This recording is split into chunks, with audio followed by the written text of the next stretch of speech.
Meron pa tayong natapos na mga tinapay dito. Yan. Meron tayong choco squash. Ito naman ay raisin pineapple bread. Cheese streusel. Yan. Meron tayong kuko roll. Yan. At may ube cheese roll. Ayan po lahat. At meron pa po doon sa estante. I mean sa bread rack. Natapos na display na lang po lang.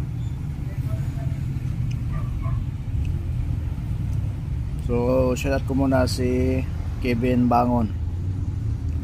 At meron po siyang YouTube channel.